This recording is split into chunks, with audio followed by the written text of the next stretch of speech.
Six friends, and thank you for joining me today for our Thinking About Math Thursday. Now that we're learning new math skills, we will spend our Thursdays reviewing what you've been learning on Zearn during the week. For today's review, we have two expectations. The first is we're going to be reviewing about fractions on a number line, and then the second is we're going to be talking about comparing fractions. I'd like to start first by reviewing unit fractions. I've noticed on some of the math quizzes that question tends to be a tricky one for friends, so I wanted to do a quick unit fraction review. When we're talking about fractions, we are talking about a whole being broken up into equal parts. If they're broken up into two equal parts, we're talking about halves. 3 equal parts, we're talking about thirds. 4 equal parts, for example, we're talking about fourths. So let's say that we break apart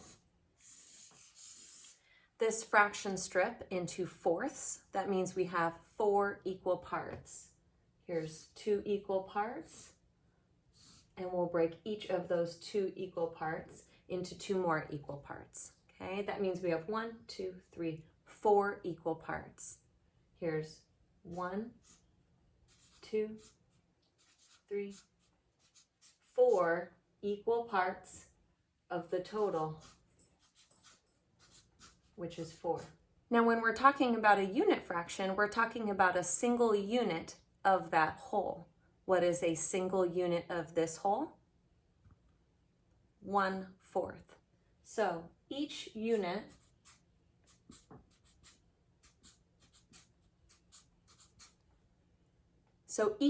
represents 1/4. Our unit fraction is 1/4. I'm seeing a lot of friends who are showing 0/4 or 4/4. Okay? A unit fraction is always going to be 1 unit of the equal parts. All right, so now that we've reviewed unit fractions, let's move on and talk about fractions on a number line. So let's imagine that there's a teacher, and that teacher has 2 feet of yarn.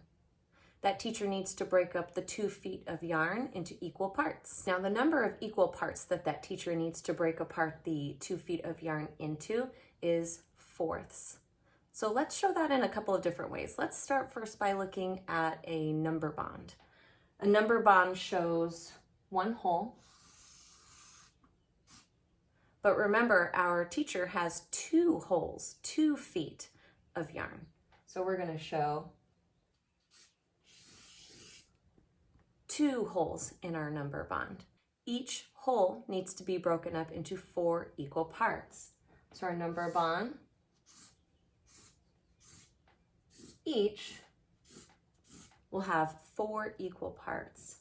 Each number bond will have 4 equal parts. What do we call each of those equal parts? Let's take a look at our unit fraction problem that we did first. Each equal part is called 1/4. So we would represent each equal part in our number bond as 1/4. So here we've shown a number bond that represents the 2 feet of yarn that each need to be broken up into fourths. What if we wanted to show it on a fraction strip like we did up top here? This fraction strip shows 1 whole. We need 2 wholes. So here are our 2 wholes. Each whole needs to be broken up into 4 equal parts.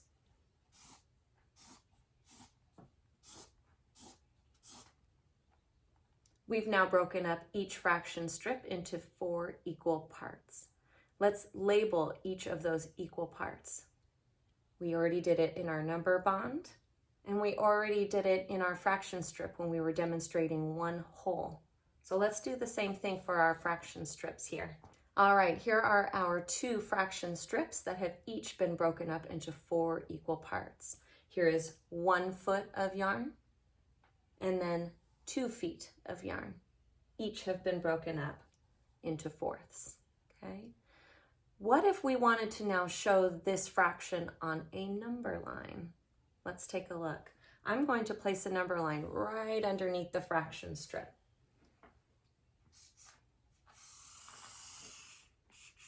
Our number line starts at 0.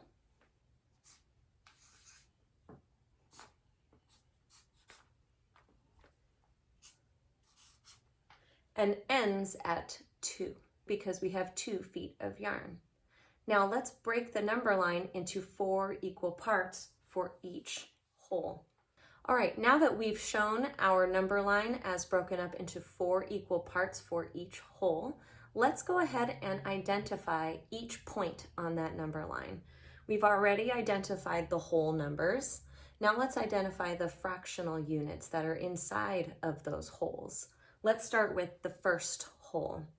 We start with the unit fraction. That always tells us 1 of all the equal parts. How many equal parts do we have? 4. So we have 1/4. Just like with counting whole numbers, when we count on with fractions, the numerator just goes up 1 digit at a time. So next we would have 2/4, 3/4.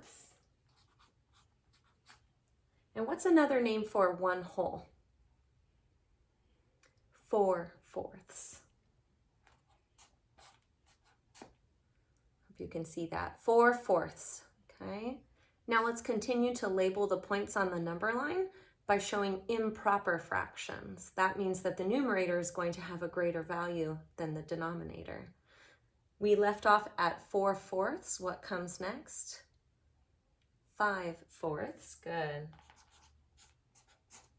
And next up, 6/4. Next is 7/4.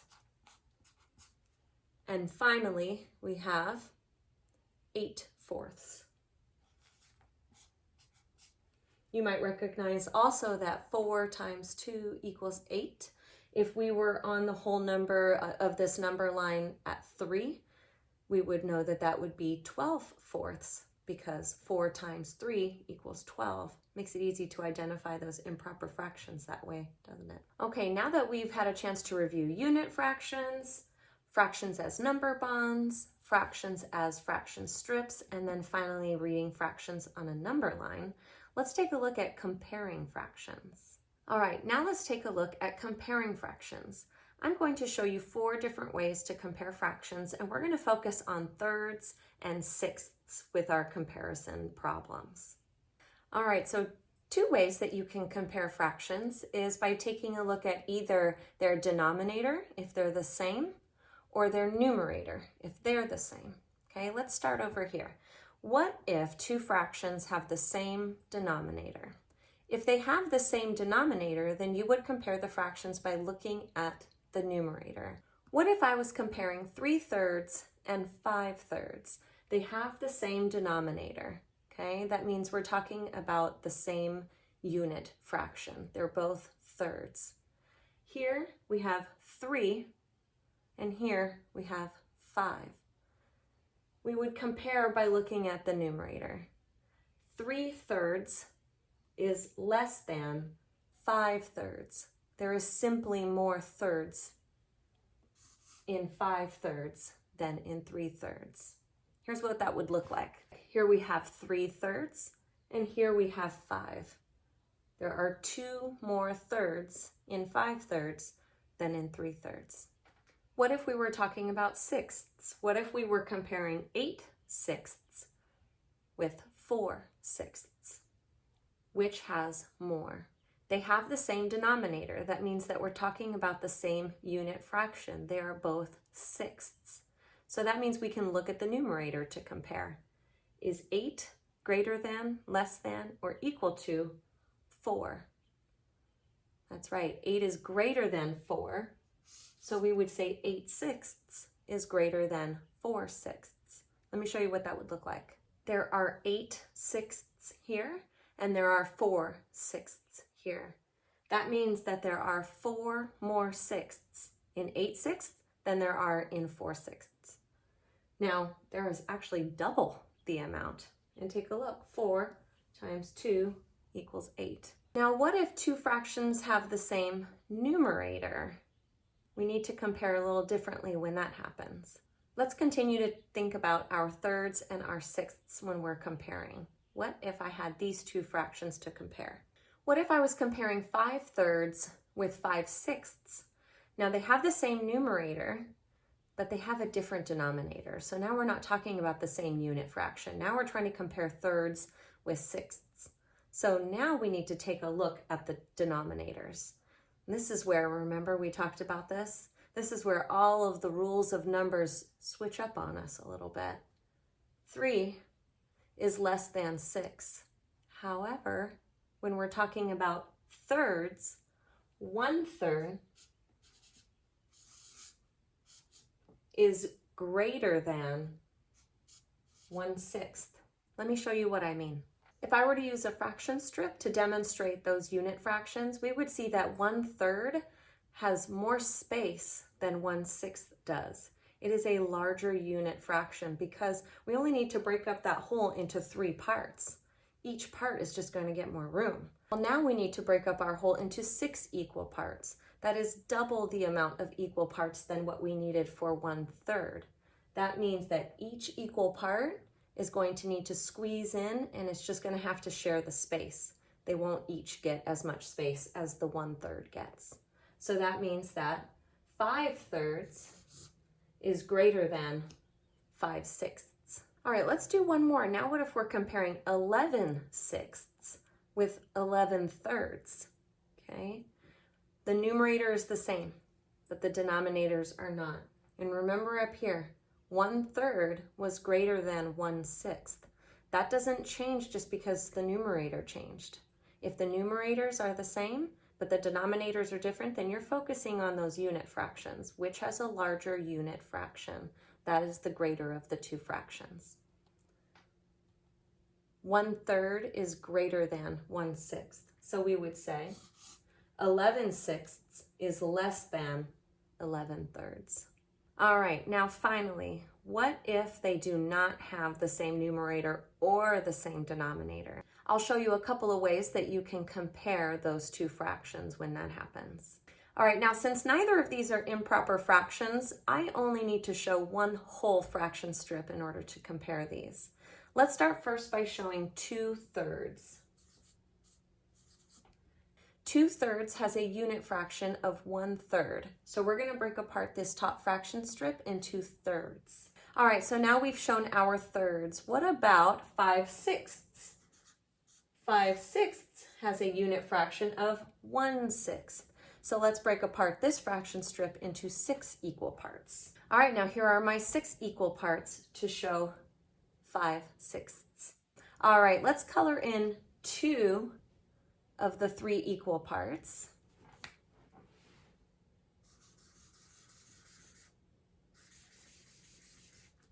And then let's color in 5 of our 6 equal parts to show 5/6.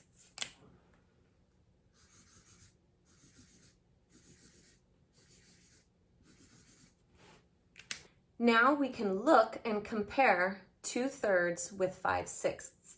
Which one is closer to the whole?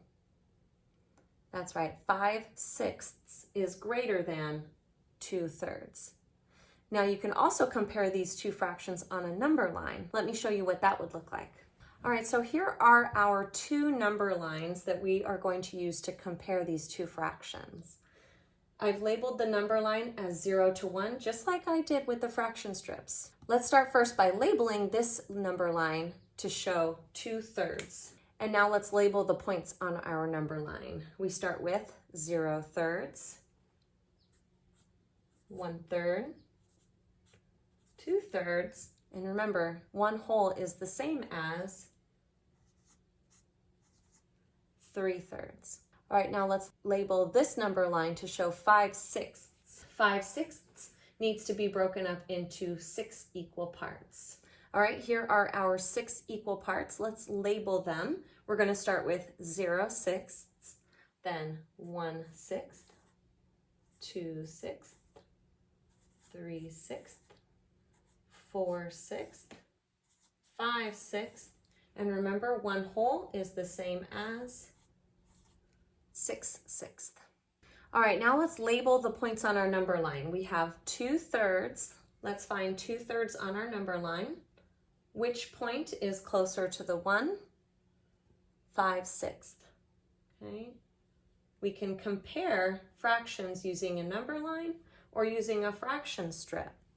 we'll get the same answer, that 5/6 is greater than 2/3. All right, in the comments section, I'd like you to share a question that you still have about reading and writing fractions on a number line, or perhaps comparing fractions. Also, if you're still having trouble and would like some help, send me an email. I'm happy to give you help in any way that you need. Okay, I will see you tomorrow for our fun Friday. I hope you have a wonderful Thursday. Bye. Air high five.